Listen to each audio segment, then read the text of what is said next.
السلام عليكم ورحمة الله وبركاته. الحمد لله نحمده ونستعينه ونستغفره ونؤمن به ونتوكل عليه ونعوذ بالله من شرور أنفسنا وسيئات أعمالنا. من يهده الله فلا مضل له ومن يضلل فلا هادي له. ونشهد أن لا إله إلا الله وحده لا شريك له ونشهد أن محمدا عبده ورسوله. أما بعد، وقد قال الله تعالى في كلامه التنزيل: أعوذ بالله من الشيطان الرجيم. لله ملك السماوات والأرض يخلق ما يشاء يهب لمن يشاء إناثا ويهب لمن يشاء الذكور أو يزوجهم ذكرانا وإناثا ويجعل من يشاء عقيما.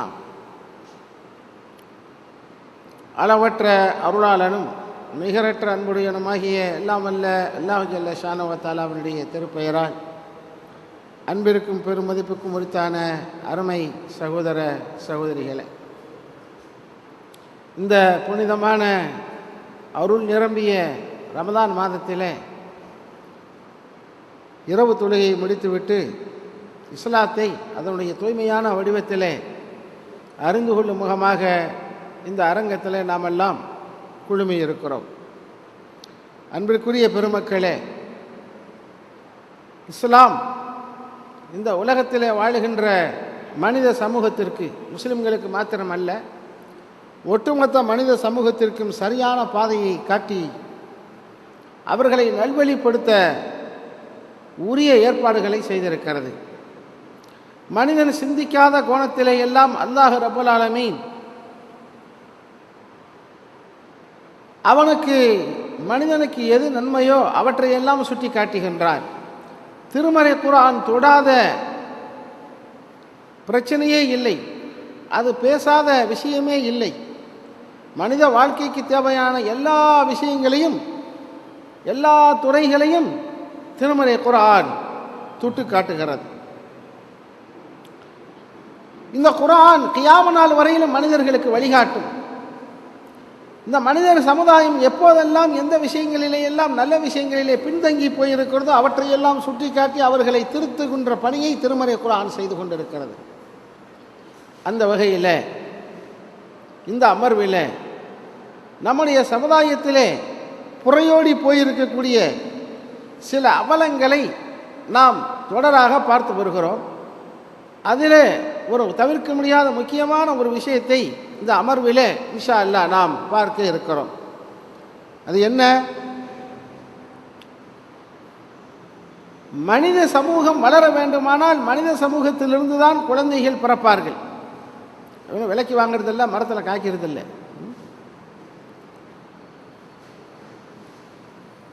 அல்லாஹ் ரப்பல் ஆலமீன் திருமறை குர்ஆனிலே வமின் ஆயாத்திஹி அன் ஹலகலக்கும் மின் அன்ஃபுசிக்கும் அஸ்வாஜா, அவனுடைய அத்தாட்சிகளிலே, அவனுடைய அதிசயங்களிலே ஒன்று, அவன் உங்களிலிருந்து உங்களுக்கான ஜோடிகளை படைத்திருக்கிறான் என்று சொல்லுகிறான். அப்போ ஒவ்வொரு மனிதனுக்கும் ஒரு ஜோடி இருக்கிறது. ஒரு ஆணாக இருந்தால் ஒரு பெண் வேண்டும், ஒரு பெண்ணாக இருந்தால் ஒரு ஆண் வேண்டும். அருமை சகோதரர்களே, இப்படி தத்துவார்த்தமாக நான் பேசிக்கொண்டு போனால் அது சரியாக வராது. நேரடியாக விஷயத்துக்கு வந்துடுறேன். இன்னைக்கு நம்ம சமூகம் எப்படி இருக்கிறாங்க, எப்படி இருக்கிறாங்கன்னு கேட்டால், சவுதியில் நம்முடைய நண்பர்கள், உங்களோடு இருக்கக்கூடிய நண்பர்கள் திடீர்னு சொல்லுவான், ஒரு நாள், இந்த தடவை நான் வெக்கேஷன் போயிட்டு வந்தேன், என்னுடைய மனைவி கருவுற்று இருக்கிறாள் அப்படின்னு சொல்லுவான். அப்புறம் 2-3 மாதம் கழித்து செக்கப்புக்கு போனாங்க, நல்லா இருக்குது, இப்படியே சொல்லிட்டு வருவோம். 6 மாதம் 7 மாதம் 8 மாதம் 9 மாதம் நாங்கள் எதிர்பார்த்துட்டே இருப்போம், சீக்கிரத்தில் சாக்லேட்டு டப்பாவோட வருவான் அப்படின்னு. ஒரு 2-3 மாதத்துக்கு ஆள் வாயவே திறக்க மாட்டாங்கிட்டான். என்ன தம்பி ஆச்சு, உன் மனைவி கருவுற்று இருந்தான்னு சொன்னீங்களப்பா, என்னடா ஆச்சு? ஆமாங்க நான் அப்படின்னு மழுப்புறான். என்னப்பா ஆச்சு, விஷயத்தை சொல்லப்பா. இல்லை குழந்தை பிறந்துருச்சு. ஆனால் பாவி, இதையே நான் முதல்ல சொல்ல, எதிர்பார்த்துக்கிட்டே இருக்கிறமே, என்ன குழந்தை பிறந்துச்சு? என்ன குழந்தை? பொம்பளை பிள்ளை பிறந்துச்சாமா. ஒரு பெண் குழந்தை பிறந்ததை ஒரு மகிழ்ச்சிகரமான நிகழ்வாக அவன் கருதுவதில்லை. அதே நேரத்தில் ஒரு ஆண் குழந்தை பிறந்துருச்சு வச்சுருங்களேன், புரோஸ்டேட் என்ன, பெப்சி என்ன, விருந்து என்ன, சாப்பாடு என்ன, 2 மாத சம்பளத்தை அப்படியே கரைச்சிடுவான். இது அங்குள்ள நண்பர்களின் நிலை மட்டுமல்ல அருமை சகோதர சகோதரிகளே, இங்கே உள்ள நிலைமையும் அதான். அந்த காலத்தில் பழமொழி சொல்லுவாங்க, பொம்பளைய கூட, என்னது அது என்ன பொம்பளை பிள்ளை பிறந்த வீடு மாதிரி கிடக்குது அந்த வீடு. வீட்டில் சோகமாக யாராவது இருந்தாங்கன்னா அதுக்கு உதாரணம் என்ன சொல்லுவாங்க, பொம்பளை பிள்ளை பிறந்த வீடு மாதிரி இருக்குது, பொம்பளை பிள்ளை பிறந்த வீடு இலவு வீடு மாதிரி இருக்காமா, அது மோசமா. என்ன கொடுமை. உங்களுக்கு ஒரு விஷயத்தை நான் நினைவுபடுத்துகிறேன். இந்த சமுதாயம் எவ்வளோ மோசமாக போய்கிட்டு இருக்குங்கிறதுக்கு. பொம்பளை பிள்ளைங்கிறத மோசமா, அது பற்றி செய்திகளை நான் இப்போ சொல்லுவேன். அதுக்கு முன்னால் உங்களுக்கெல்லாம் ஒரு விஷயம் மறந்துருக்காது. இதை சென்னை மாநகரத்தில் ஒரு 4 வருஷம் இருக்கும்னு நினைக்கிறேன். அங்கிருந்த நாங்கள் பத்திரிகையில் வாயிலாக எல்லாவற்றையும் படித்தோம், தொலைக்காட்சியில் பார்த்தோம். அரசு பொது மருத்துவமனையில் 2 பேருக்கு ஒரே நேரத்தில் பிரசவம் ஆச்சு, குழந்தை மாறி போச்சு. ஞாபகம் இருக்கும். அந்த நர்ஸ் அந்த பட்டி கையில் இது அடையாள அட்டை கட்டுவதிலே ஏதோ கன்ஃபியூஸ் ஆகி என்ன ஆகி போச்சுன்னா, யார் குழந்தைன்னு கண்டுபிடிக்க முடியல. அதில் ஒருத்தர் நம்ம பாய், அவர் டெய்லர். இன்னொரு தாய் இந்து சகோதரி. அப்போ 2 பேருமே என்ன செய்கிறாங்கன்னு கேட்டால், அதில் 2மே பெண் குழந்தையாக இருந்தால் பிரச்சனை இல்லை, 2மே ஆண் குழந்தையாக இருந்தாலும் பிரச்சனை இல்லை. அங்கே கதை என்ன நடக்குது, ஒரு ஆண் குழந்தை ஒரு பெண் குழந்தை. 2 பேருமே என்ன பண்ணுறாங்க, நர்ஸு தப்பு பண்ணிட்டா, இந்த குழந்தை தான் என் குழந்தைன்னு எந்த குழந்தைய காட்டுறாங்க, அந்த ஆண் குழந்தைக்கு அடிதடி. அப்போ அடிதடினா போலீஸ் என்ன தடியடி நடத்தும். இந்த தரப்புல இருந்து ஒரு பெரிய கோஷ்டி வந்துட்டான், மருத்துவமனைக்கு கூட்டம். நம்ம பாய் தரப்புல இருந்து ஒரு பெரிய குரூப்பை சேர்த்துட்டான். 2 பேரும் பெரிய போராட்டம் நடத்திக்கிட்டு இருக்கிறாங்க, குழந்தை யாருண்டு. பிரச்சனை அரசாங்கம் வரையிலும் வச்சு, தமிழ்நாடு அரசு வரையிலும். அவன் ஒரு நிபுணர் குழுவை போட்டு டிஎன்ஏ டெஸ்ட் எடுறான்டான். அந்த 2 பேரும் உமா வாப்பா மாரெல்லாம் பிளட்லாம் எடுத்துகிட்டு போய் டெஸ்ட் பண்ணாங்க. இது பரபரப்பாக பத்திரிகையில் தலைப்பு செய்தி நியூஸா ஓடுது. தமிழ்நாடு பூராவிலும் பொதுமக்கள் அவன் சொந்த சோகத்தையெல்லாம் ஒத்தி வச்சுட்டு இதைத்தான் விவாதம் பண்ணிக்கிட்டு இருக்கிறான். கடைசியாக ஒரு முடிவு வந்துச்சு. அந்த சம்பவத்தை அறிந்தவர்கள் இருப்பீர்கள். ரொம்ப காலம் ஒன்றும் ஆகலை. கடைசியாக ரிசல்ட் என்ன வருது அப்படின்னு கேட்டால், அந்த ஆண் குழந்தை இந்த முஸ்லீம் பாய் இருக்கார் இல்லையா, அந்த டெய்லரு, அவருக்கு உரியது அப்படின்னு சொல்லிட்டு டிஎன்ஏ டெஸ்ட்டில் முடிவாகி கலெக்டர் வர்றாரு, மந்திரி வர்றாரு. ஒரு பெரிய ஃபங்க்ஷன் மாதிரி ஆஸ்பத்திரியில் வச்சு பிள்ளையை தூக்கி கொடுக்குறான். மந்திரி தூக்கி கொடுக்குறாரு. இந்த மந்திரி தூக்கி கொடுக்குற போது அந்த வாங்குற அந்த பாய் இருக்கார்ல நம்ம ஆளு டெய்லரு, அவருடைய முகத்தை பார்த்தா ஏதோ பூட்டான் லாட்டரியில் பரிசு கிடைச்ச மாதிரி, பம்பர பரிசு கிடைச்ச மாதிரி ஒரு மகிழ்ச்சியில் பூரிச்சு போயிருக்கு. அந்த படத்தில் பார்க்கும்போது தெரியுது. இந்த அம்மா, அந்த இந்து சகோதரி, அந்த பொம்பளை பிள்ளையை வாங்க போகும்போது அந்த அம்மாவுடைய முகத்தை பார்த்தா உலகத்தையே இழந்த மாதிரி அவ்வளவு சோகமாக கண்ணீர் கொஞ்சம் வடியுது. வாங்குது கையில். என்ன இது, தான் பெற்ற செல்வத்தை கையிலே வாங்கும்போது சோகம் காட்டுகிறாள் என்றால் ஒன்று புரிகிறது சகோதரர்களே. தான் பெறாவிட்டாலும் அந்த ஆம்பளை புள்ள கிடைச்சா தேவையில்லை, அது தன் பிள்ளை இல்லாவிட்டாலும் பரவாயில்லை. பொம்பளை பிள்ளையா இருந்தா தனக்கு வேண்டாம், அது தாம்புள்ளையா இருந்தாலும் பிரச்சனை இல்லை. புரியுதா? ஆம்பளை பிள்ளை கிடைச்சா போதும், அது தாம்புள்ளை இல்லாட்டாலும் பிரச்சனை இல்லை. பொம்பளை பிள்ளை எனக்கு வேணவே வேணாம், அது நான் பெற்ற பிள்ளையா இருந்தாலும் பிரச்சனை இல்லை. இதானே? இது ஏதோ ஒரு சம்பவம் மட்டுமல்ல, ஒட்டுமொத்த தமிழ் சமுதாயத்திலேயும் இந்து முஸ்லிம் கிறிஸ்டின் என்ற பாகுபாடு இல்லாமல் இந்த கொடுமை நடந்து கொண்டிருக்கிறது, குறிப்பாக நம்முடைய சமுதாயத்தில். இதற்கெல்லாம் என்ன காரணம் என்று நினைக்கிறீர்கள்? சமூக காரணங்களை நம்ம ஒதுக்கிவிட்டு பார்த்தாலும், சமுதாய காரணங்களை ஒதுக்கிவிட்டு பார்த்தாலும், மார்க்க ஞானம் இல்லாத ஒரு காரணம் தான் இந்த தமிழ் முஸ்லிம் சமூகத்தில் இத்தகைய கேடுகளை விளைவிக்கிறது. அருமை சகோதரர்களே, இன்னும் ஒரு சாரார் உலகத்திலேயே மகா கேவலமான ஒரு சட்டம் இந்தியாவில் இருக்கு, தெரியுமா உங்களுக்கு? நான் பல வெளிநாடுகளுக்கு செல்பவர். சவுதி ஆகட்டும், நாங்கள் அடிக்கடி மலேசியாவுக்கு போகிறோங்க. மலேசியாவாகட்டும், சிங்கப்பூர் ஆகட்டும், நமக்கு தெரிந்த நாடுகளிலே எல்லாம் ஒரு பெண் கருவுட்டு இருந்தால் அவளை கூப்பிட்டு என்ன பண்ணுவான், அந்த ஸ்கேன் எடுப்பான். முதல்ல அப்போ எடுக்க மாட்டாங்க, இப்போ ஏதோ பணத்துக்காக எடுக்கிறான். 8வது 7வது மாதத்துலேயே ஸ்கேன் எடுத்து என்ன செய்வான், நாங்கள் எங்களுடைய சொந்தக்கார பண்ணையை அழைத்து கொண்டு போய் மலேசியாவில் டெஸ்ட் பண்ணும்போது அவன் டெஸ்ட் பார்த்துக்கிட்டு என்ன பிள்ளை அப்படின்றது நம்ம பாட்டி அம்மா கேட்குறாங்க, என்ன பிள்ளை டாக்டர் அப்படின்ட்டு. ஐ திங்க் பாய் அவன் சொல்கிறான், அது பையன். அதே மாதிரி மற்ற அரபு நாடுகள்லாம் கொண்டு போய் செக் பண்ணா சரி இது பையன் பொண்ணுன்னு சொல்லிடுவான். எல்லா நாட்டிலையும் சொல்லிடுவான். இந்தியாவில் என்ன தெரியுமா, வெளியே சொன்னா 6 மாதம் ஜெயிலு, 15,000 ரூபா அபராதம். யாருக்கு? டாக்டருக்கு. இவ்வளோ ஒரு கேவலமான, அது எதுக்குப்பா டெஸ்ட் பார்க்குறீங்க, எதுக்கு ஸ்கேன் எடுத்து பார்க்குற? ஸ்கேன் எடுத்து பார்ப்பாரு, ஆனால் வெளியே ஆணா பெண்ணான்னு சொல்லக்கூடாது. இந்தியா தடை செய்கிறது, இந்திய அரசியல் சட்டம் தடை செய்கிறது, இந்தியாவுடைய கிரிமினல் சட்டம் தடை செய்கிறது, மருத்துவ சட்டம் தடை செய்கிறது. இதுல இருந்தே தெரியலையா உலகத்தில் மக கேவலமான சமுதாயம் சட்டம் இந்த சட்டம். இதுக்கு அரசாங்கத்தை குறை சொல்லி பிரயோஜனம் இல்லை. என்ன காரணம் எல்லாருக்கும் தெரியும். பொம்பளை புள்ளைன்னு தெரிஞ்சா என்ன செஞ்சிருவான், வயிற்றிலேயே அழித்து விடுவான். அதனால தாங்க இந்த சட்டத்தை பாஸ் பண்ணியிருக்கா. அருமை சகோதரர்களே, கொஞ்சம் யோசனை செய்து பாருங்கள். அந்த மாதிரி நிறைய நடந்து கொண்டிருக்கிறது. நடக்கலைன்னு சொல்றீங்களா? நம்முடைய குடும்பங்களிலே கணவனும் மனைவியும் எல்லாரும் வாழ்க்கை என்பதற்கு எல்லையோ வரம்போ இல்லை. இசத்தை பொறுத்த வரையிலும் குழந்தை உருவாவதற்கான வாய்ப்புகள் இருக்கும்.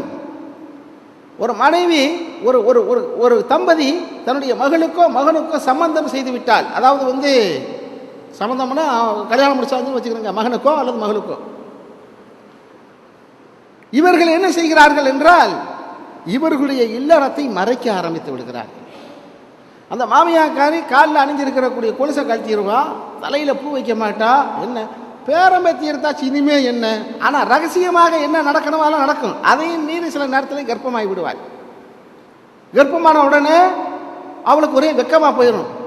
மகளும் குழந்தை பெற்றிருக்கிற நேரத்தில் உம்மாவாகிய நானும் குழந்தை பெற்றா இந்த சமுதாயம் என்ன சொல்லும்? நடக்குதா இல்லையா? 10க்கு 2 குடும்பங்களிலே இந்த கொடுமை நடந்து கொண்டிருக்கிறது. இது ரகசியமா நடக்குது. நான் இன்னைக்கு பப்ளிக்கில் போட்டு உடைக்கிறேன். அப்ப இதனுடைய தீர்வு என்ன? கணவனும் மனைவியும் உட்கார்ந்து கலந்து பேசி மறுநா காலையில் டாக்டர்கிட்ட போய் என்ன செஞ்சிடறாங்க, கலைத்து விடுகிறார்கள். மருந்து மாத்திரையை கொடுத்து கருவை கலைத்து விடுகிறார்கள். இதுக்கு பேர் என்னது? மர்டர், கொலை. கொஞ்ச காலத்துக்கு முன்னால ஒரு மருத்துவ அறிஞன் என்ன செஞ்சான்னா ஒரு சீடி வெளியிட்டான். ஒரு 4-5 வருஷத்துக்கு முன்னால. அந்த சீடியில் என்ன தெரியுமா, வயிற்றில் பெண்ணுடைய வயிற்றில் இருக்கக்கூடிய அந்த கரு இருக்கிறதே, இந்த 4 வாரம் 3 வாரம் ஆன கரு, அந்த கருவை கலைப்பதற்கு உள்ள கையை ஏதோ ஒரு ஆயுதத்தை விட்டு பிடிக்கிறான். அந்த கரு என்ன செய்யுதுன்னா தப்பிச்சு ஓடுதுங்க. அங்கே இங்கே நம்மளை பிடிச்சிருவானோ கலைச்சிருவானு. ஒரு குழந்தையை விரட்டி பிடிச்சா, ஒரு கோழியை விரட்டி பிடிச்சா அது எப்படி ஓடும்? அந்த மாதிரி அது ஓடுகிறது. மௌனத்தின் குரல். அந்த சீடிக்கு பேரு மௌனத்தின் குரல் டிரான்ஸ்லேட் பண்ணி அந்த சீடியை போட்டான்.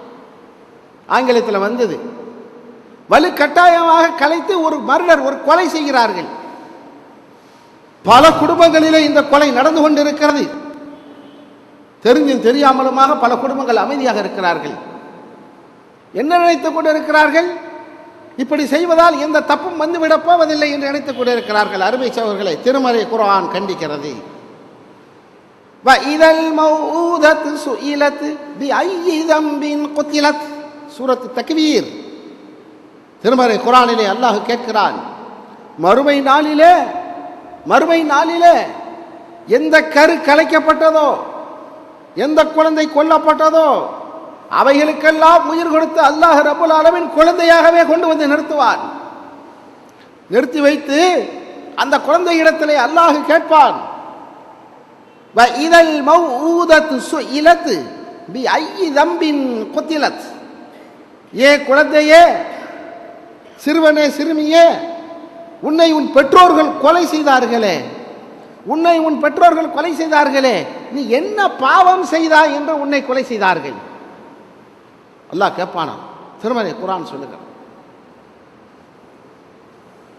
இன்னொரு வசனத்திலே அல்லாஹ் சொல்வான், வலா தக்துலு அவுலாதக்கும் ஹஷியத இம்லாக் நஹ்னு நர்சுகுக்கும் வ இய்யாஹும்.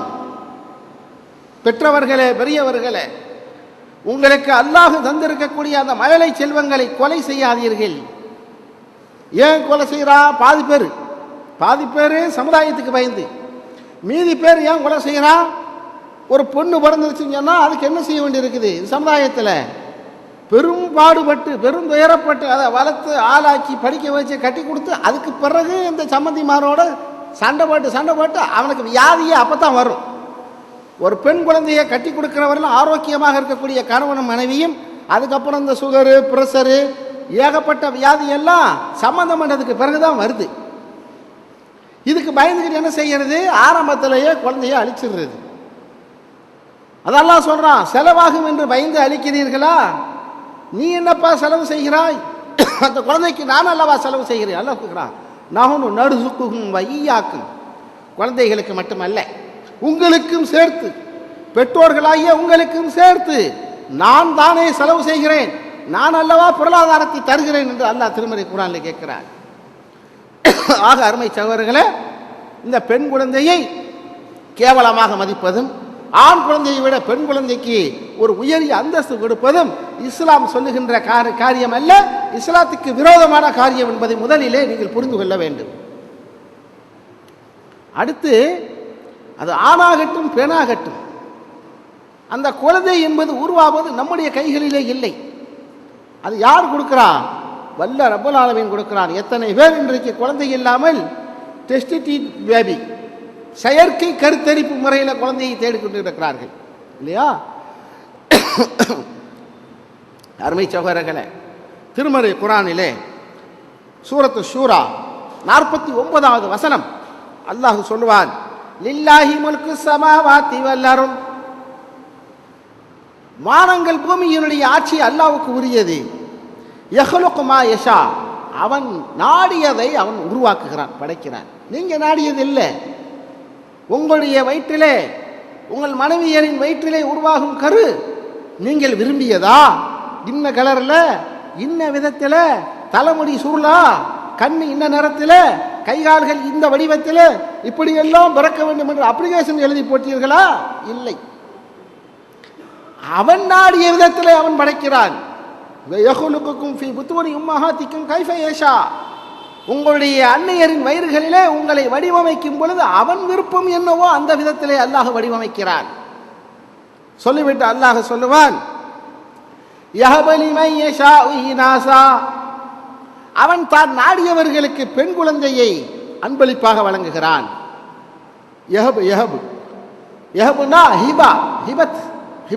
அன்பளிப்பு, அன்பளிப்பா தர்றான் அல்லாஹ். காசு கொடுத்து வாங்கல. நீங்க உங்க குழந்தையை தவிர வேற ஒரு படி நெல் வாங்கின மாதிரி இருந்தாலும் காசு கொடுத்து வாங்கணும். நீங்க உங்க குழந்தைக்காக நீங்க எப்பாவது 10 பைசா கட்டியிருப்பீங்களா? எலக்ட்ரிக் பில்லு கட்டலன்னா பீச பிடிக்கிட்டு போயிடுவான். உங்க குழந்தைக்காக நீங்க என்ன செலவு செஞ்சீங்க சொல்லுங்க பாப்போம்?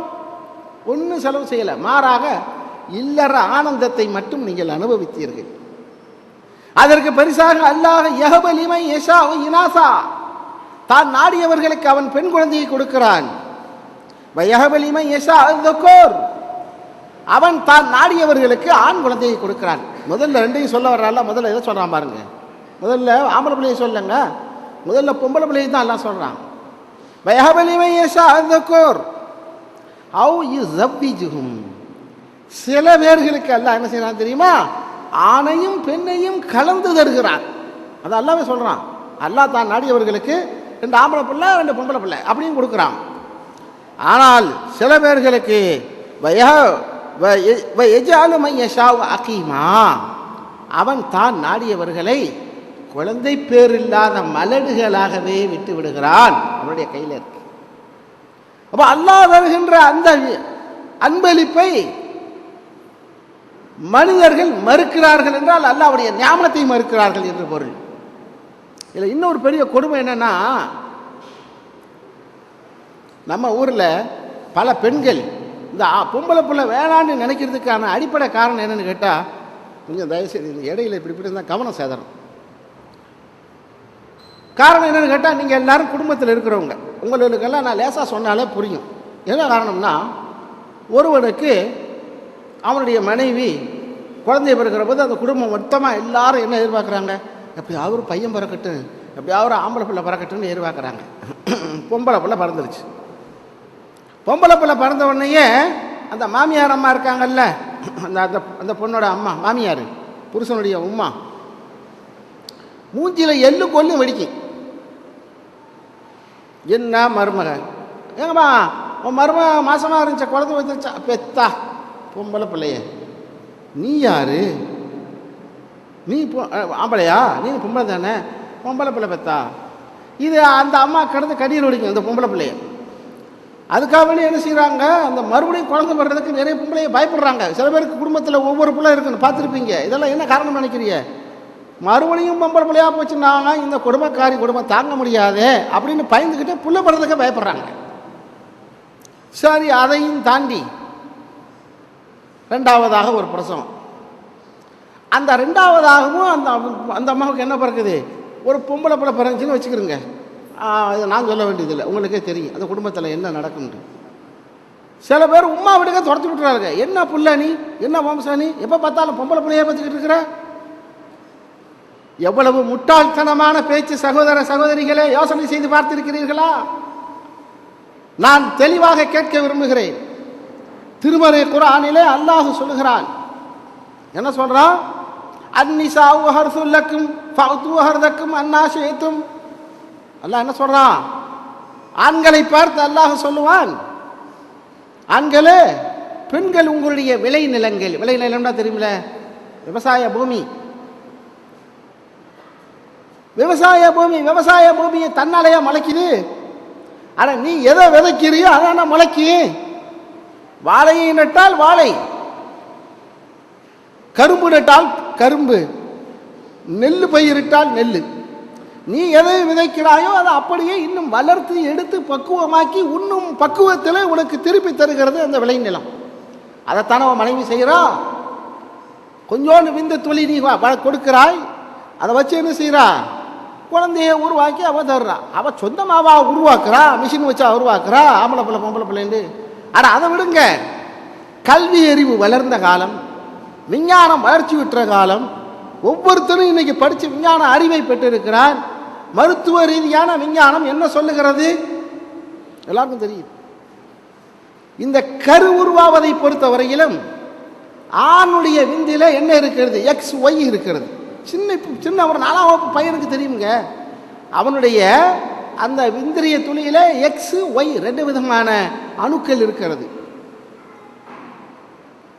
பெண்ணுடைய கருமுட்டையில என்ன இருக்கிறது, எக்ஸ் எக்ஸ் இருக்கிறது, 2 எக்ஸ் இருக்கு. இந்த ஆணுடைய கருமுட்டை ஆணும் பெண்ணும் சேருகிற பொழுது இந்த கணவனிடத்தில் இருந்து எக்ஸ் மட்டும் போனால் மனைவியிடத்தில் இருக்கக்கூடிய எக்ஸோடு சேருகிற போது எக்ஸும் எக்ஸும் சேருகிற பொழுது என்ன குழந்தை பிறக்கும், பெண் குழந்தை பிறக்கும். இது விஞ்ஞானம், மருத்துவ சாதாரண மருத்துவ விஷயம். அதே நேரத்தில் அந்த ஆண்மகனிடத்தில் இருந்து எக்ஸுக்கு பதிலாக ஒய் போகுமானால் இந்த ஒய்யும் அந்த பெண்ணிடத்தில் இருக்கக்கூடிய எக்ஸும் சேருகிற பொழுது என்ன குழந்தை பிறக்க, ஆம்பளை பிள்ளை பிறக்கும். இது சாதாரண உண்மை. இந்த படிச்சிருக்கிறான அந்த புருஷங்காரன் அவனுக்கும் தெரியும். இப்போ மாமியாக்கார திட்டுவா, என்ன புள்ள படுறா, பொம்பளை பிள்ளை, ஆனால் இதை கொடுத்தது யாரு, உன் மகன் இருக்கானே அவனை விளக்க மாத்தால அடி, அவன் தானே கொடுத்தான், அவன் கொடுக்க, இவனும் சும்மா இருப்பாங்க. அம்மா திட்ட போகும்போது இவனும் வாயை பற்றி சும்மா இருப்பான். ஆமா ஆமா என் பொண்டாட்டி பொம்பளை பிள்ளைய போற, அட பைத்தியாரன் நீ தானடா கொடுத்த. அப்ப இது சாதாரண விஞ்ஞான அறிவும் இல்லை, அல்லாஹ் திருமறை குர்ஆன்ல சொல்லுகின்ற மார்க்க ரீதியான இந்த விளக்கமும் இல்லை. அப்ப சமுதாயம் என்ன செய்யுது, தீர்வு காண, அதை மாற்ற முடியுமா, பொம்பளை பிள்ளைய ஆம்பளை பிள்ளையா மாற்ற முடியுமா? தீர்வு காண முடியாத பிரச்சனையை பெரிய பிரச்சனையாக்கி குடும்பங்களை சீரழித்து விடுகிறார்கள். தான் நடக்குது. அருமைக்குரிய சகோதரர்களே, பெண் குழந்தைகள் என்பது என்ன பாவமா? பெண் குழந்தைகள் என்பது சமூகத்துக்கு அல்லது உங்க வீட்டுக்கு கேடுகளா? இல்லை. நன்றாக தெரிந்து கொள்ளுங்கள். இனிமேல் வரிசையாக நான் சொல்லுகின்ற செய்திகளை உங்களுடைய கவனத்திலே நன்றாக பதிய வைத்துக் கொள்ளுங்கள் சகோதரர்களே, சகோதரிகளே. நபிகள் பெருமானார் ஸல்லல்லாஹு அலைஹி வஸல்லம் அவருடைய அருமை மனைவியார் அன்னை ஹதிஜா ரலியல்லாஹு தஆலா அன்ஹா, அன்னை ஆயிஷா ரலியல்லாஹு தஆலா அன்ஹா. நல்லா தெரிஞ்சுக்கிறோங்க, ரசூலுல்லாஹ்வுக்கே எத்தனை பேர்? 4 பேர். யார் தான்? பெண் குழந்தைகள் தானே. அன்னை ஆயிஷா ரலியல்லாஹு தஆலா அன்ஹா அவர்கள் வீட்டில் இருக்கிற பொழுது ஒரு யாசகம் கேட்கின்ற ஒரு பெண்மணி வருகிறார். 2 சின்ன கை குழந்தைகளை கொண்டு வருகிறார், சின்ன சின்ன பிள்ளைய. அந்த 2 பிள்ளைகளும் பெண் குழந்தை. வந்து அன்னை ஆயிஷாவிடத்தில், அம்மா வயிற்ற பசிக்குது, ஏதாவது சாப்பிட இருந்தால் தாருங்கள் என்று யாசகம் கேட்கிறார். அன்னை ஆயிஷா என்ன செய்கிறாங்கன்னு கேட்டால், அவங்க சொல்கிறாங்க, என்னிடத்துல ஒரே ஒரு பேரித்தம்பழம் ஒரே ஒரு பழம் இருந்துச்சாமா வீட்டில். அந்த நேரத்தில் ஒன்றும் இல்லை, ஒரு பழம் தான் நம்மளுக்காண்டு இருக்கும். நோன்பு திறக்கும்போது சாப்பிட்றோமா இல்லையா? நம்ம எல்லாம் என்ன நோன்பு திறக்கிறதுக்கு பேரிச்சம்பழம் சாப்பிட்றது சுண்ணத்து பேருக்கு தொட்டு நாக்கில் வச்சுக்கிறோம். எத்தனை பழம் திங்கிறோம்? நோன்பு தரமாட்டாங்க. அது நோன்பு திறக்கிற இடத்துல 1 2. உண்மையிலேயே பேரிச்சம்பழத்தால் நோன்பு திறக்கணும், ஒரு கோப்பை நிறைய வச்சு ஒரு 1/2 கிலோ சாப்பிடணும். அதான் சரியான முறை. நபிகள் காலத்தில், சஹாபாக்கள் காலத்தில், இன்றைக்கி சவுதியிலாம் பெரிய கோப்பையில் வச்சு இந்த பக்கம் பழத்தை வைப்போம், இந்த பக்கம் கொட்டை வரும். உள்ள மிஷின் மாதிரியே வேலை செய்யும். நம்ம சும்மா சில இடங்களில் பாதியாக பிச்சு தருவாங்க. அதை வாங்கி எங்கள் ஊர்லாம் நோம்பு கஞ்சி சட்டியில் அப்படி ஒட்டி வச்சுருப்போம். கொஞ்ச நேரத்தில் பார்த்தாக்கா அது இருக்காது. பக்கத்தில் உள்ளவரோட சண்டை, ஏன்டா எடுத்துன்னு. கடைசியில் பார்த்தா கஞ்சிக்குள்ளே விழுந்து கிடக்கும். இப்படி தொட்டுக்க உடச்சிக்கன்னு பேரிச்சம்பழம். அன்னை ஆயிஷாவிடத்தில் இருந்தது ஒரே ஒரு பேரித்தம்பழம். அதை என்ன செய்கிறாங்க, எடுத்து அந்த அம்மா கையில் கொடுக்குறாங்க. அந்த யாசகம் கேட்டு வந்த பெண்மணி இடத்துல அந்த பெண்மணி அதை வாங்கி 2ஆக அதை பகிர்ந்து இந்த குழந்தைக்கு பாதியும் இந்த குழந்தைக்கு பாதியும் கொடுத்துட்டாங்க. அந்த அம்மா நாக்கில் லேசாக தொட்டு கூட வைக்கிறது. பார்த்து கொண்டு இருக்கிற அன்னை ஆயிஷாவுக்கு அவங்களுக்கு குழந்தை இல்லை. அன்னை ஆயிஷாவுக்கு குழந்தை கிடையாது. ஆச்சரியத்துக்கு மேலே ஆச்சரியம். என்னது இது, சின்னோண்டு பிள்ளைய அது கடந்தா போயிட்டு போகுது, பெரிய மனுஷன் பசியை தாங்கணுமே அப்படின்னு ஆச்சரியப்பட்டாங்க. அந்த அம்மா போயிடுச்சு. சிறிது நேரத்தில் நபிகள் பெருமானார் ஸல்லல்லாஹு அலைஹி வஸல்லம் வருகிறார்கள். சஹீஹ் புகாரி, சஹீஹ் முஸ்லிம் ஆகிய நூல்களிலே இந்த செய்தி இடம்பெற்றிருக்கிறது. ரசூலுல்லாஹ் வந்தவுடனே அன்னை ஆயிஷா சொன்னார்கள், அல்லாஹ்வின் திருத்தூதரே, இந்த மாதிரி ஒரு நிகழ்ச்சி நடந்தது. அந்த அம்மா சாப்பிடவே இல்லை, 2 குழந்தைகளுக்கும் கொடுத்தாங்க அப்படின்னு சொன்னபோது ரசூல் ஸல்லல்லாஹு அலைஹி வஸல்லம் சொன்னார்கள், நல்ல கவனமாக கேளுங்க. மன் உபுத்துலிய மின் ஹாதிஹில் பனாத்தி பிஷை, இப்படிப்பட்ட பெண் குழந்தைகளின் காரணமாக, பெண் குழந்தைகளை வச்சிருக்கக்கூடியவங்க அந்த பெண் குழந்தைகளின் காரணமாக இப்படிப்பட்ட சோதனைக்கு உள்ளாவார்களே ஆனால், அந்த சம்பவத்துக்கு மட்டும் சொல்லலை, காமனாகவே சொல்கிறாங்க, உள்ளாவார்களே ஆனால் அப்படி பிஷையின் ஃபஅஹ்ஸன இலைஹின்ன, அப்படி நெருக்கடிகள் வருகிற போது கைவிட்டு விடாமல் தன்னுடைய அந்த பெண் குழந்தைகளை அவன் பேணி பாதுகாத்து நன்மைகளை செய்வானே ஆனால், குன்னலகு சித்திரம் என நார், அந்த பெண்கள் மறுமை நாளிலே அவனுக்கு நரகின் திரையாக மாறி போவார்கள். ஆம்பளை பிள்ளைகளை பற்றி சொல்ல இன்னும் செய்தி இருக்கு, நான் சொல்லுவேன். முதல்ல இந்த சம்பவத்துக்கு உண்டான ரசூலுல்லாஹ்வுடைய செய்தியை மட்டும் நீங்கள் கவனத்தில் வாங்கிக் கொள்ளுங்கள். இப்போ சொல்லலாம், அந்த அம்மா சிறப்புண்டு அந்த குழந்தைகளுக்கு நன்மையை செய்வார்களே ஆனால், அந்த குழந்தைகள் மறுமை நாளிலே அந்த அம்மாவுக்கு நரகின் திரையாக மாறி போவார்கள். அடுத்து கேளுங்கள் சகோதரர்களே, பொம்பளை பிள்ளை பிறந்துச்சு, சிலவர் ரொம்ப வருத்தப்படுவான், 2 பிள்ளையா போச்சு. நான் கேட்குறேன், இதுவரையில அது என்ன மெயினான சொல்கிறாங்க, கல்யாணம் முடிக்கிறது, இந்த வரதட்சணை, இந்த நகை போடுறது, இந்த பிரச்சனைகள் தான் மெயினாக நிற்கிது. குழந்தை பிறந்த உடனே மெயின் பிரச்சனை இதான். இதுக்கு தான் நிறைய பேர் பயப்படுறாங்க. எந்த பெண் இதுவரையிலும் கல்யாணம் ஆகாமல் கடைசி வரையிலும் மாப்பிள்ளை கிடைக்காம கன்னியா செத்து போனான் சொல்லுங்க பார்ப்போம். ஒவ்வொருவருக்கும் ஒரு வழி இருக்கத்தான் செய்கிறது. அந்தந்த நேரம் வருகிற போது பெண்ணுடைய திருமணம் என்பது உங்கள் கையிலோ என்னுடைய கையிலோ உங்கள் உமா அப்பா கையிலோ இல்லை சகோதரர்களே. ஆட்டோமேட்டிக்கா நீங்க செய்யலாண்டாலும் எவனோ ஒருத்தன் வருவான், அதுக்கு பொறுப்பெடுப்பான். அந்த திருமணம் சிறப்பாக நடைபெறும். 7 குழந்தைகள் 8 குழந்தைகள் பெண் குழந்தைகள் வைத்திருப்பவர்களுடைய வாழ்க்கையை எல்லாம் நாம் நேரிலே பார்த்து தான் இருக்கிறோம். ஒன்றும் கஷ்டமே தெரியாது, அது பாட்டு காரியம் நடந்துக்கிட்டே இருக்கும். அப்ப ரசூல் ஸல்லல்லாஹு அலைஹி வஸல்லம் சொன்னார்கள், மன் கான லஹு ஸலாஸா பனாத், எந்த ஒரு மனிதனுக்கு 3 பெண் குழந்தைகள் இருக்கிறார்கள், ஒருத்தனுக்கு 3 பிள்ளைகள் இருக்கான்னு வச்சுக்கிறோங்க, ஃபஸபர அலைஹின்ன, அந்த பெண் குழந்தைகளால் ஏற்படுகின்ற எல்லா விதமான கஷ்டங்களையும் சபர, அவன் பொறுமை காத்தான், பொறுத்து கொண்டான், தாங்கிக் கொண்டான். வகஸாஹுன்ன மின் ஜித்ததிஹி, அவனுடைய சொந்த உழைப்பிலால் அவன் அந்த பெண்களுக்கு ஆடை அணிவித்தான், ட்ரெஸ் வாங்கி கொடுத்தான்.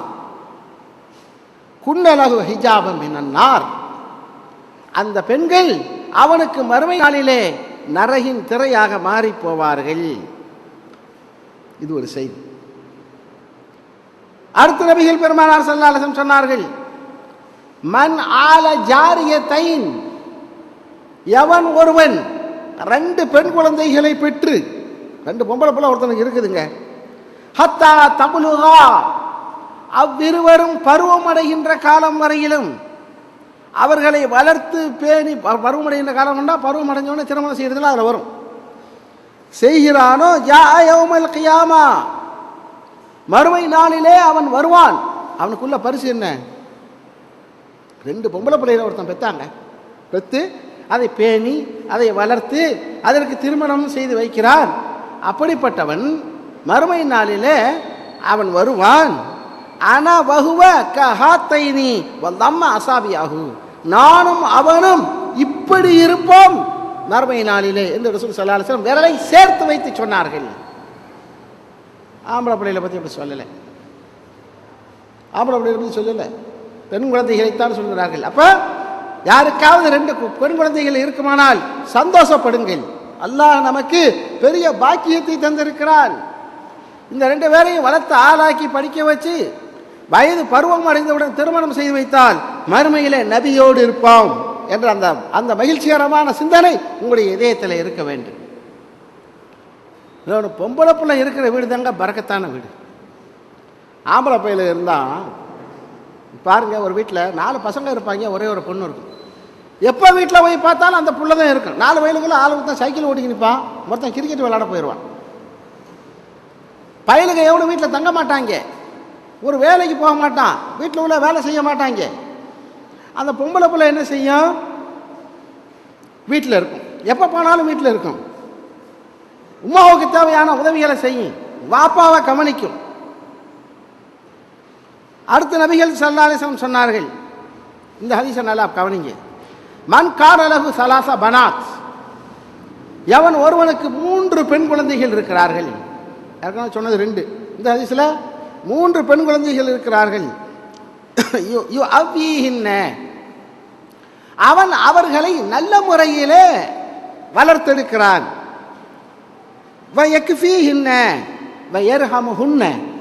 அவர்கள் மீது கருணை காட்டுகிறான், அவர்களுக்காக பிரத்யேகமாக கூடுதல் கவனம் செலுத்தி அவர்களை கவனிக்கிறான். 3 பொம்பளை பிள்ளைய அவர்களை நல்ல விதமாக வளர்த்தெடுக்கிறான். நல்ல விதமாக வளர்த்தெடுக்கிறான் என்ன அர்த்தம் தெரியுமா? ரொம்பவும் முக்கியமான ஒரு வாசகம். இந்த வாசகத்துக்கு ஹதீஸ் கலை விற்பனர்கள், அறிஞர்கள் எல்லாம் நிறைய விளக்கம் தந்திருக்கிறார்கள். என்னன்னா, அந்த குழந்தையை நல்லொழுக்கத்தோடு வளர்ப்பது, ஒரு பொம்பளை பிள்ளைய நல்லொழுக்கத்தோடு வளர்க்கிறது இருக்குல்ல, ரொம்ப ரொம்ப முக்கியம் சகோதரர்கள். ஏனெனில் அந்த பெண்மணி நாளைக்கு எதிர்காலத்தில் இன்னொருடைய மனைவி மற்றும் எதிர்கால சந்ததியினரான குழந்தைகளுக்கு தாய், நல்ல தாயாக இருக்கிறாள்.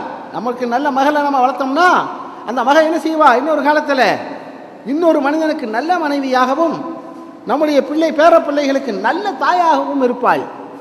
அதான் நீங்கள் திருமணம் செய்வதற்காக பெண்ணு தேடுகிற போது பல பேர் என்ன நினைக்கிறாங்க, 5 அடி இருக்கணும், கண்ணாடி போட்டிருக்கணும், அல்லது கண்ணாடி போடாமல் இருக்கணும், 50 kg இருக்கணும் வெயிட்டு, அப்புறம் நிறம் எலுமிச்சை நிறமாக இருக்கணும், இப்படியெல்லாம் கண்டிஷன் போடுவான். ஆனால் இஸ்லாம் என்ன சொல்லுகிறது தெரியுமா? இதெல்லாம் பார்க்காத, ஆனால் உன்னுடைய பிள்ளைகளுக்கு நல்ல தாயை தேடு, உனக்கு நல்ல மனைவியை தேடுறது அப்புறமா, உன் பிள்ளைகளுக்கு நல்ல தாயை தேட வேண்டும். நல்ல தாய் எங்கிருந்து வருவாள்? பெண் குழந்தைகள் யார் வளர்க்கிறார்களோ அவங்க நல்ல தாய்களை உருவாக்க வேண்டும். இன்றைய கால சூழ்நிலையிலே நம்மால் பெண் குழந்தைகளை சிறப்பான முறையிலே சிறந்த தாய்களாக நம்முடைய பிள்ளைகளை பேரப்பிள்ளைகளை, நான் சொன்னால் பேரப்பிள்ளைன்னு சொல்லுவேன், நீங்களும் சொன்னால் உங்கள் பிள்ளைகள்னு சொல்லுவேன், கொஞ்சம் சந்தோஷப்படுவீங்க. அந்த முறையில் உங்களுடைய பிள்ளைகளை அல்லது உங்களுடைய பேரப்பிள்ளைகளை நல்ல விதமாக அந்த பிள்ளைகளை பெண் பிள்ளைகளை வளர்க்க முடிகிறதா? இந்த சூழ்நிலையில் யோசனை செய்து பாருங்கள். கல்வி அறிவு வளர்ச்சி அடைந்த காலத்திலே கல்லூரிக்கு பெண்களை அனுப்பி வைக்கிறோம். செல்லுகிற அவர்களிடத்திலே செல்லும் கொடுத்து அனுப்புகிறோம். அந்த செல் எங்கெல்லாம் செல்கிறது என்பதை பற்றி நாம் அக்கறை கொள்கிறோமா? நபிகள் பெருமானார் ஸல்லல்லாஹு அலைஹி வஸல்லம் சொன்னார்கள், பிரபலமான செய்தி உங்களுக்கு எல்லாருக்கும் தெரியும். ஒரு அந்நிய ஆணும் ஒரு அந்நிய பெண்ணும் தனித்திருப்பார்களேயானால் மூன்றாவதாக யார் இருப்பான்? ஷைத்தான் இருப்பான் என்பது எல்லோருக்கும் தெரியும். அதே மாதிரி ஒரு அந்நிய ஆணும், உங்களுடைய ஒரு புதுசா யோசனை பண்ணி பாருங்க. ஒரு அந்நிய ஆணும் ஒரு அந்நிய பெண்ணும் பக்கத்தில் இல்லை, தனித்து இல்லை, தனித்து உரையாடுவார்களேயானால் ஒரு வீட்டுக்குள்ளர ஒருத்தன் வர முடியாதுங்க, வீட்டுக்கு பக்கத்தில் கூட நெருங்க முடியாது. அதே நேரத்தில் செல் மூலமாக ஒரு பெண்ணிடத்தில் எங்க வரையும் வரலாம், படுக்கை அறை வரை வரலாமே, பெட்ரூம் வரையிலும் வரலாமே, கிச்சன் வரையிலும் வரலாமே, கல்லூரிக்குள்ள கூட வரலாமே, பஸ்ஸிலே கூட பேசிக் கொண்டிருக்கலாமே. இப்ப சொல்லுங்கள், ஒரு ஆண்ணிய ஆணும் அந்நிய பெண்ணும் தனித்திருந்தால் மூணாவதா சைத்தான் இருப்பாங்கிறது உண்மையா இருந்தா, ஒரு அந்நிய ஆணும் ஒரு அந்நிய பெண்ணும் தனிப்பட்ட முறையிலே டெலிபோனிலே பேசுவார்களே ஆனால் அங்கேயும் யார் இருப்பா? இன்னொரு லைனை எக்ஸ்ட்ராவா கனெக்ஷன் கொடுத்து மேப்படியா உட்கார்ந்துருப்பான். இவர்கள் இருவரும் பேசுவதையெல்லாம் அவன் பூதாகரமாக ஆக்கி அவளுக்கு காட்டுவான், அவள் பேசுவதெல்லாம் இவனுக்கு இனிமையாக்கி காட்டுவான். இருவருக்கும் மத்தியிலே தவறான சிந்தனைகளை அந்த ஷைத்தான் உருவாக்குவான். இது நடக்கிறதா இல்லையா? கல்லூரிக்கு போன மகள் திரும்ப வருவாளா என்று காத்திருக்கும் தாய்மார்கள் வயிற்றிலே நெருப்பை கட்டி கொண்டிருக்கிறார்கள் என்ற உண்மை இப்போது நடைமுறையில் இருக்கிறதா இல்லையா? என்ன காரணம்? அந்த குழந்தைகளை சொல்லி பிரயோஜனம் இல்லை. அவர்களை அந்த நிலையிலே ஆக்கியது யார்? நாம கண்ட்ரோல் பண்ணல. பெண் குழந்தைகள் விஷயத்தில் ரொம்ப கவனமாக இருக்க வேண்டும் சகோதர சகோதரிகளே. ஆண் குழந்தைகளையும் கட்டுப்படுத்த வேண்டும். ஆனால் அதற்கும் இதற்கும் இடையில சின்ன வித்தியாசம் இருக்கிறது. ஒரு உதாரணம் பாருங்களேன். ஒரு பையன் சரியில்லை, ஒரு மாதிரியா தெரிகிறான், பொடுபோக்கா தெரிகிறான், காவாலித்தனமா தெரிகிறான். பையன் அப்படிதான் இருக்கான். அப்ப அவனுக்கு ஒரு பொண்ணு பார்க்குறான். பொண்ணு வீட்டார் வந்து சொல்றாங்க பையனுடைய வாப்பாட்ட, வாப்பா உங்க பையனை பத்தி நாங்க விசாரிச்சோம், பையன் அப்படி இப்படின்னு திருறதாக ஒரு தகவல் இருக்குது, அதெல்லாம் உண்மைதானா? அதை ஏங்க பெருசு பண்றீங்க? வாலிப பையனுங்க அப்படிதாங்க இருக்காங்க, கல்யாணம் ஆனா சரியா போயிருங்கய்யா அப்படின்னு சொல்லுவான். அவன் சொல்றதுல ஒரு நியாயம் இருக்குது. கேட்கிறவனு என்ன செய்வான்? அது அப்படித்தான் இருப்பான், சரியா போயிடும் அப்படின்னு சொல்லி ஒத்துக்கிட்டு போயிடுவாங்க. இதே ஒரு பெண்ணா இருந்தா யோசனை பண்ணி பாருங்க. ஒரு பெண்ணுக்கு மாப்பிள்ளை பேசுறீங்க, மாப்பிள்ளையுடைய வாப்பா கேட்கிறாரு பொண்ணோட வாப்பாட்ட, ஏங்க உங்க பொண்ணை பத்தி விசாரிச்சாங்க, பொண்ணு கொஞ்சம் அப்படி இப்படின்னு சொல்றாங்களே.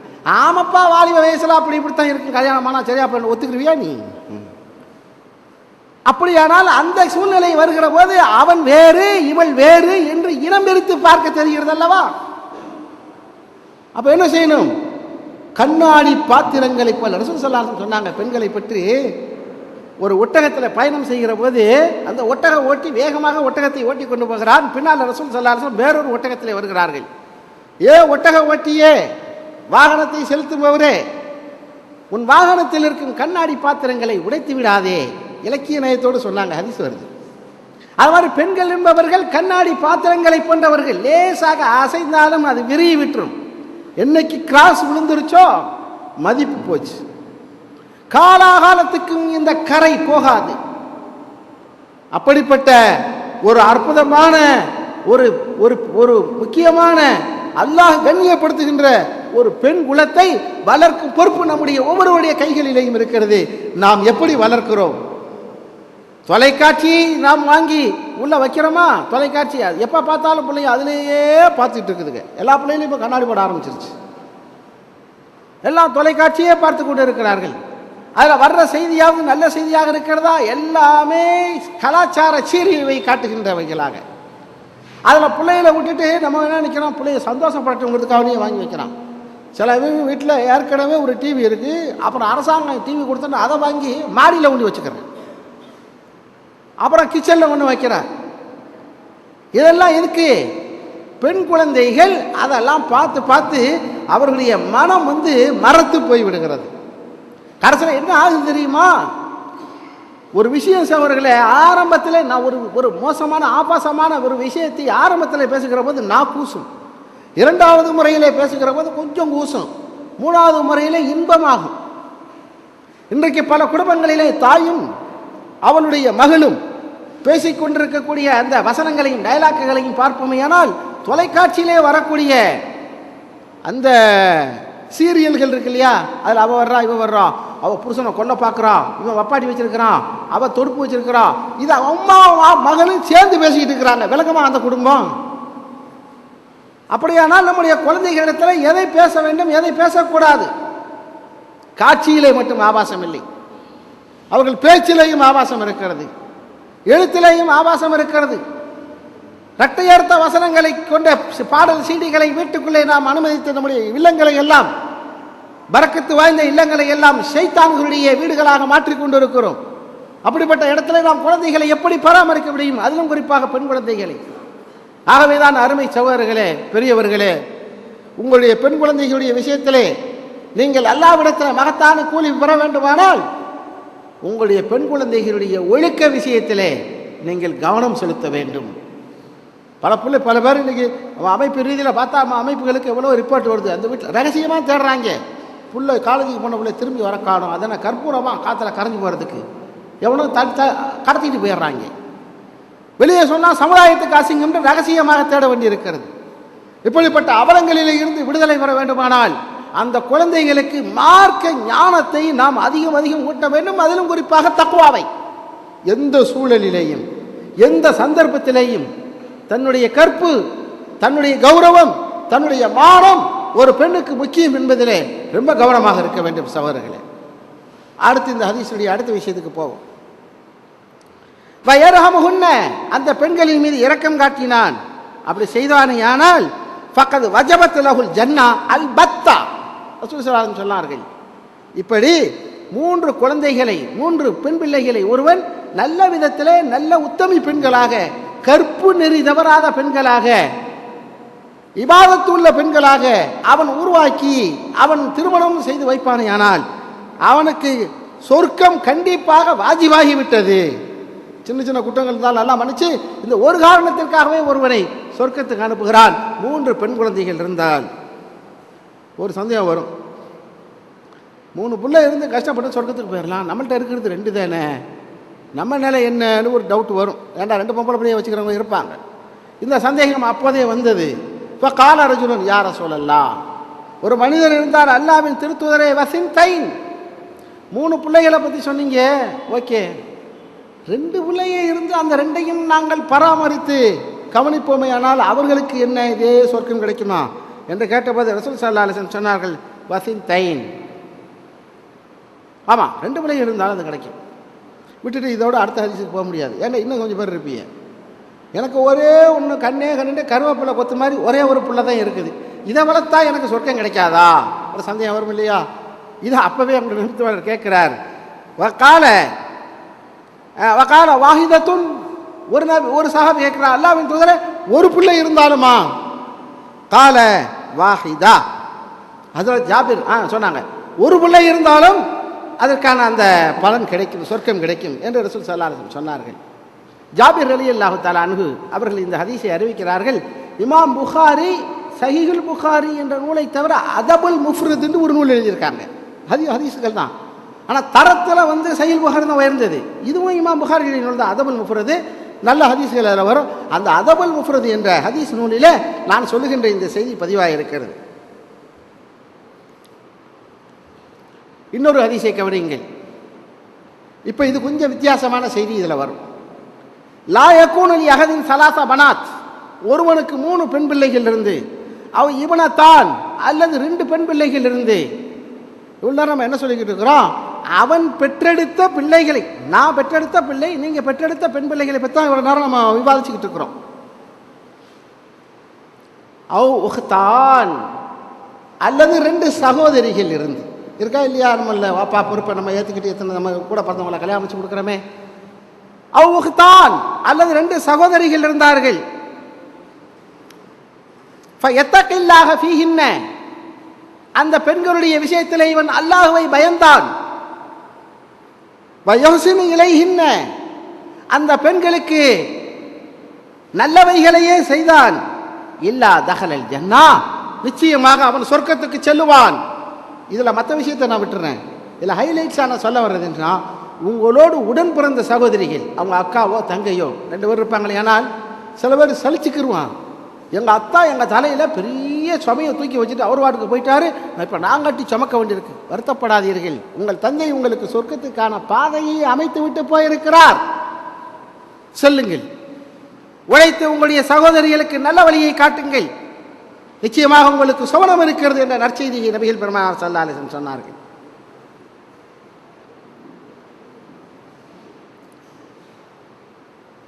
பிள்ளைகளுக்கு மத்தியில் சில பேர் என்ன சொல்லுவாங்க, ஆம்பளை பிள்ளைக்கு ஒரு விதமான கவனிப்பு சில குடும்பங்கள் நடக்குங்க. பையனுக்கு என்ன செய்வாங்க, நல்லா பூஸ்ட்டு ஹார்லிக்ஸு அதெல்லாம் வாங்கி கொடுப்பாங்க. பொம்பளை பிள்ளைகளுக்கு சும்மா பழங்கஞ்சி வடை இல்லை கருவாடு, அது எங்கே கண்டுக்கிறாது. எனக்கு கொடுக்கறது கிடைச்சா திட்டு இப்படி வேலையை பார்த்துட்டு போங்க. செய்யலாமா? பையனுக்கு மட்டும் ட்ரெஸ் எடுக்கும் நீட்டாக, பொம்பளை பிள்ளை போன வருஷம் எடுத்து அந்த சுடிதாரு பாவாடையை உடுத்திக்கிட்டு இருக்கும். ஆகுமா? இதை மார்க்கம் தடை செய்கிறது. நபிகள் பெருமானார் ஸல்லல்லாஹு அலைஹி வஸல்லம் சொன்னார்கள், இத்தகுல்லாஹ், அல்லாஹ்வை அஞ்சிக் கொள்ளுங்கள், வஅதிலு பைன அவுலாதிக்கும், உங்கள் குழந்தைகளுக்கு மத்தியில் நீதமாக நடந்து கொள்ளுங்கள். ஒருத்தர் என்ன செய்கிறாருன்னா, ஒரு நபித்தோழர் தன்னுடைய ஒரு மகனை கூப்பிட்டு கொஞ்சம் ஜாமான் கொடுக்குறாரு, அன்பளிப்பு, இந்தா வச்சுக்க பாப்பா தர்றேன். இன்னொரு பையனும் இருக்கிறான். அப்போ அந்த உம்மாக்காரங்க என்ன செய்கிறாங்க, அந்த சஹாபியினுடைய மனைவி, வல்லாஹில்லா ஆறுல்லா விதாலிக், அல்லாஹ்வின் மீது ஆணையாக இதை நான் ஒத்துக்கொள்ள மாட்டேன். அதனது 2 பையன் இருக்கிறான், ஒருத்தன் கொண்டு கொடுக்குறீங்க, இதுக்கு நிச்சயமாக ரசூல் ஸல்லல்லாஹு அலைஹி வஸல்லம் அவர்களிடத்தில் போய் தீர்ப்பு கேளாத வரை நான் இந்த பொருளை நான் ஆமோதிக்க மாட்டேன்னு பிடிவாதமாக நிற்கிறாங்க. உடனே அவர் என்ன செய்கிறாரு, பையனை கூட்டிக்கிட்டு அவரையும் கூட்டிகிட்டே போகிறார். யாருக்கு இவர் சன்மானம் வழங்கினாரோ அவனை கூட்டிகிட்டே போகிறார். போய் ரசூலுல்லாஹ் இடத்துல சொன்னார், அல்லாஹ்வின் தூதரே, எனக்கு 2 பிள்ளைய இருக்கிறாங்க, இந்த பையனுக்கு நான் கொஞ்சம் ஹிபா அன்பளிப்பு கொடுத்தேன், கொடுக்கலாமா கேட்டார். ரசூல் ஸல்லல்லாஹு அலைஹி வஸல்லம் கேட்டாங்க, வேற பையன் இல்லையா அவங்களுக்கு? இன்னொருத்தன் இருக்கான், அவனுக்கு ஏதாவது கொடுத்தீங்களா? கொடுக்கல. அப்படியானால் இவனுக்கு நீங்கள் கொடுத்த அந்த பொருளை வாபஸ் வாங்கிடுங்க, கொடுக்கக்கூடாது. யாதிலோ பைன அவுலாதிக்கும், உங்கள் பிள்ளைகளுக்கு மத்தியில் நீங்கள் நீதமாக நடந்து கொள்ளுங்கள். அப்படி நடக்கவில்லை என்றால் என்ன ஆகும்? மறுமை நாளிலே ஒரு பக்கம் சாய்ந்த நிலையிலே அவன் வருவான், ஒரு சைடு இந்த வாத அடிச்சவன் நடந்து வருவான்ல, அந்த மாதிரி வருவானாம். ரசூல் ஸல்லல்லாஹு அலைஹி வஸல்லம் எச்சரிக்கை செய்கிறார்கள்.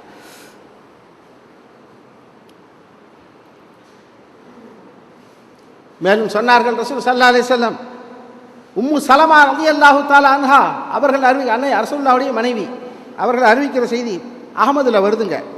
மன் அன்ஃபக அலா இப்னத்தைன், யாரேனும் ஒருவர் தன்னுடைய 2 பிள்ளைகளுக்காக, 2 பெண் மக்களுக்காக செலவு செய்வானேயானால், அவ் உஹ்தைன், அல்லது 2 சகோதரிகளுக்காக அவன் செலவு செய்வானேயானால், அடுத்து ஒன்று சொல்ல பாருங்க, அதுக்கு தான் இந்த ஹதீஸ் எடுத்து வந்திருக்கு. அடுத்து என்ன சொல்றாங்க, அவ் தவாத்தை மின் கராபா, உங்கள் இரத்த உறவுகளிலிருந்து ஏதாவது 2 பெண்கள். முதல்ல சொன்னதெல்லாம் என்னது, உங்க சொந்த பெண், உங்கள் குழந்தைகள். 2வது கட்டமாக சொன்னது என்னது, உங்களோடு உடன் பிறந்த சகோதரிகள். இப்போ 3வதாக சொல்றது என்னது, அதையும் தாண்டி உங்கள் இரத்த உறவுகளிலே இருந்து யாராவது 2 பெண்கள், ஆண்களை பற்றி சொல்லவே இல்லை, அதை பற்றி ஹதீஸே வரல. 2 பெண்களை ஒருவன் பொறுப்படுத்தி, ஹத்தா யுக்னிஹுமா மின் ஃபضலில்லா அவ் யக்ஃபீஹுமா கானத் லஹு சித்ரம் மினன் நார், கானதா லஹு சித்ரம் மினன் நார், அவன் பொறுப்படுத்தி இவர்களுக்கு அல்லாஹ் ஒரு ரிசுக்கை, ஒரு பாதையை காட்டும் வரை அவன் பொறுப்படுத்த அவர்களுக்கு நல்லது கெட்டது பார்ப்பானே, ஆனால் அவர்கள் இருவரும் அவனுக்கு நரகின் திரையாக மாறி போவார்கள் என்று ரசூல் ஸல்லல்லாஹு அலைஹி வஸல்லம் சொன்னார். சில நேரங்களில் பொண்ணை வீட்டில் வச்சுக்கிட்டு மாப்பிள்ளை தேடுவான், கிடைக்காதுன்னு என்ன அர்த்தம், நல்லா நலவா நாடுறான்னு அர்த்தம். அந்த மாப்பிள்ளை வந்தால் என்ன ஆகும், இந்த பொண்ணுக்கு பின்னால் வாழ்க்கையில் இடையூறு இருக்கும். அதனால் என்ன செஞ்சிடறான், எல்லாம் தட்டிடுவாங்க. உங்களுக்கு ஒரு மாப்பிள்ளை பார்க்குறீங்கன்னு வச்சுக்கிறீங்க, உங்கள் மகளுக்கு, உங்கள் பார்வைக்கு எப்படி இருக்கும், பெரிய பணக்காரனாக இருப்பான், லட்சமாக சம்பாதிப்பான், பெரிய படிப்பு படிச்சிருப்பான், ரொம்ப சமூகத்தில் சொசைட்டியில் ரொம்ப ஹை லெவலில் வாழ்வான். அந்த சம்மதம் கிடைக்காதான்னு ஏகப்பட்ட பேர் அலைவாங்க. அந்த இடத்துல நீங்களும் போவீங்க, ஆசைப்படுவீங்க. நீங்கள் போய் கேட்டுக்கிட்டு இருக்கிற நேரத்தில் வேற ஒருத்தர் என்ன செய்வான், அது ஒரு காலத்தில், கொஞ்சம் காலத்துக்கு முன்னால், இப்போ அப்படிலாம் இல்லை, எங்கேயாவது ஒருத்தன் 1,00,000 ரூபா வரதட்சணை பேசி வச்சிருப்பான், இன்னொருத்தன் போய் ஒரு 5,000 ரூபா கூட தரணும்னு அங்கே போயிடுவாங்க. இப்படிலாம் இருந்துச்சு. இப்போ அல்லாஹ் உதவினால இந்த ஏகத்துவ பிரச்சாரம் வந்ததுக்கு பிறகு அதெல்லாம் இன்னைக்கு ஒளிஞ்சு போயிருக்குது. இப்படி சில மாப்பிள்ளைகள் தட்டிக்கிட்டே போகும். அப்படி போகுமான இருந்தால் நீங்கள் என்ன நினைக்க வேண்டும்? சரி, இது அல்லாஹ் தடுக்கிறான், ஏன் நம்ம பிள்ளைக்கு அதில் உள்ள போனால் என்னமோ கேடு இருக்குது, நமக்கு தெரியாது. அசான் தக்கரவு செய்யும் ஹைருல்லக்கு, சில விஷயங்களை நீங்கள் வெறுப்பீர்கள், ஆனால் அதில் உங்களுக்கு நன்மை இருக்கும் என்று நீங்கள் பொறுமை காக்க வேண்டும்.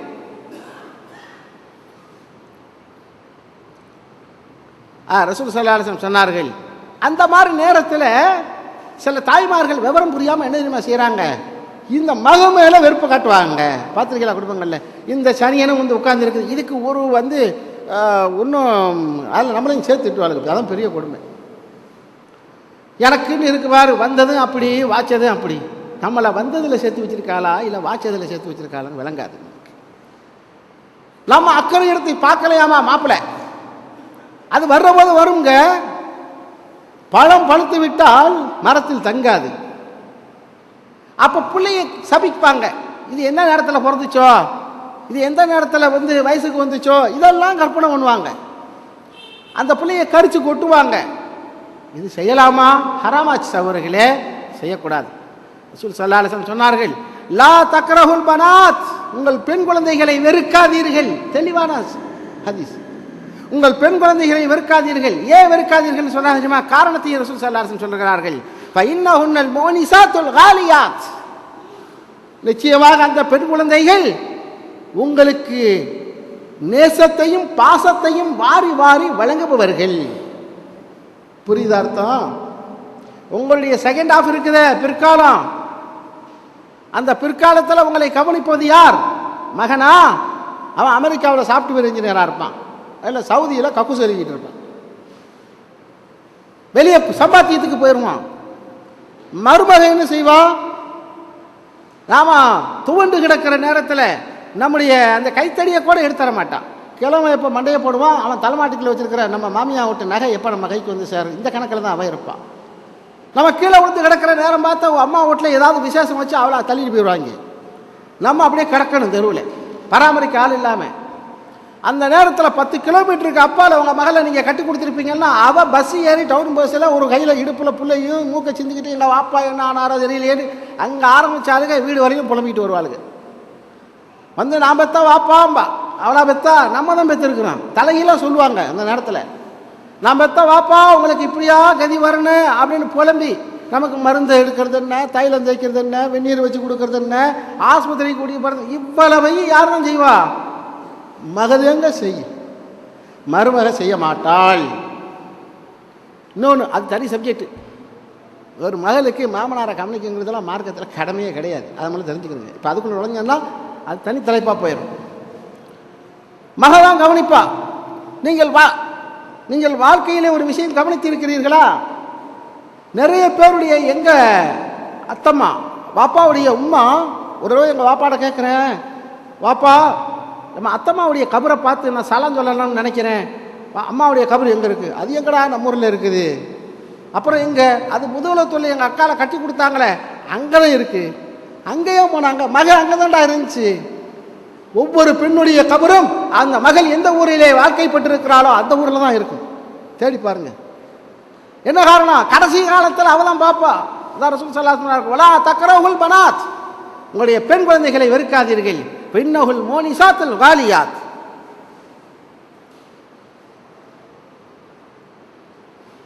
எனக்கு நேரம் முடிகிற காரணத்தினால நான் சுருக்கமாக ஒரு சில விஷயங்களை மாத்திரம் சொல்லி நான் இந்த என்னுடைய உரையை நிறைவு செய்ய விரும்புகிறேன். அருமை சகோதரர்களே, இந்த ஹதீஸை நான் முக்கியமாக சொல்ல விரும்புகிறேன். அலா உஹ்பிருக்க, ரசூல் ஸல்லல்லாஹு அலைஹி வஸல்லம் நபி தோழரை பார்த்து சொன்னார்கள், கவனமாக கேளுங்க. சொன்னார்கள், அலா உஹ்பிருக்க பி அஃதலி சதகா, சதக்காவிலே மிகச்சிறந்த சதக்கா என்று நான் உமக்கு அறிவித்து தரட்டுமா? அவர் சொன்னாங்க, பலா யார சொல்லலாம், சொல்லுங்கள் நபியே. ரசூல் ஸல்லல்லாஹு அலைஹி வஸல்லம் கால நாம் யா ரசூலுல்லாஹ் அப்படின்னு சொல்றாரு. அவர் ரசூலுல்லாஹ் சொன்னாங்க, துன்ஃபிகுக அலல் பின்த்தில் மர்தூதத்தி அலைக்கு லா ஆயில லஹா கைரக், உங்களுடைய சகோதரியவோ அல்லது உங்களுடைய மகளையோ ஒரு இடத்துல நீங்கள் சம்மந்தம் பண்ணி இருக்கிறீங்க, கட்டி கொடுத்துருக்கிறீங்க. அல்லாஹ் எல்லா சீதேவிகளுக்கு நல்ல வாழ்க்கையை தரட்டும் ரமலான் அல்லாஹ் நம்ம துவா செய்வோம். சில நேரங்களிலே வாழ்க்கைப்பட்டு போன அந்த பெண் வாழ்க்கைப்பட்டு திரும்பி விட்டாள். அவருடைய வாழ்க்கை பட்டு போய் பல பேரை பார்க்குறோமா இல்லையா, புருஷனோட தகராறு அல்லது விவாகரத்து, ஏதோ ஒரு விதத்தில் உமா வீட்டுக்கு வந்து வீட்டில் இருப்பான், 2 பிள்ளைகளை வச்சுக்கிட்டு என்ன விதவைகளாகவும் இருக்கலாம். இப்படிப்பட்டவர்களுக்கு இந்த சமுதாயத்தில் இந்த வீட்டில் என்ன மரியாதை இருக்கிறது? சுமையா வந்து உட்கார்ந்து இருக்கிறா, தலைச்சுமையா இருக்குது, வேதனையா இருக்கு, இவளுக்கு வேற ஆக்கி போட்டு முடியலைன்னு சொல்லி இந்த வீட்டில் கரிச்சு போட்டுறாங்கல்ல. எப்படா இவ வெளியேறி அவன் மாமியா வீட்டு பக்கம் தொலைஞ்சு போவா என்று எதிர்பார்க்கிறார்களே. செய்யாதீர்கள், பெரிய பாவம் சகோதரர்களே. அது உங்க மக வந்து விதவையாகி உங்க வீட்டுக்கு வந்தாலும் அல்லாஹ் எல்லா சீதேவிகளுக்கு நல்ல வாழ்க்கை தரட்டும். உங்கள் சகோதரி கட்டி கொடுத்த இடத்துல பிரச்சனையாகி உங்கள் தாய் வீட்டுக்கு திரும்பி வந்தாலும் அவளுக்காக நீங்கள் செலவிடும் தொகை இருக்கிறதே, நீங்கள் வழங்கும் உணவு இருக்கிறதே, நீங்கள் அவளுக்கு வழங்கும் ஆடை இருக்கிறதே, அதை ரசூல் ஸல்லல்லாஹு அலைஹி வஸல்லம் சொன்னார்கள் பி அஃலலி சதகா, சதகாவிலே மிக உயர்ந்த சதகா என்று சொன்னார்கள். அப்ப அதை சாதாரணமாக நினைக்க கூடாது. அப்படிப்பட்டவர்களை கவனிக்க வேண்டிய பொறுப்பு நமக்கு இருக்கிறது. திருமறை குர்ஆனிலே அல்லாஹ் சொல்லுவான், வைதா புஷிர அஹதுஹும் பில் உன்ஸா லல்ல வஜ்ஹு முஸ்வத்தன் வஹுவ கலீம் யதவாரா மினல் கௌமி மின் சூஇ மா புஷிர பிஹி. சூரத்து ஷூரா. என்ன அந்த காலத்தில எல்லாம் ஒருவனுக்கு பெண் குழந்தை பிறந்து விட்டது என்ற செய்தி சொல்லப்படுமானால் அவருடைய முகம் கருத்து விடும்.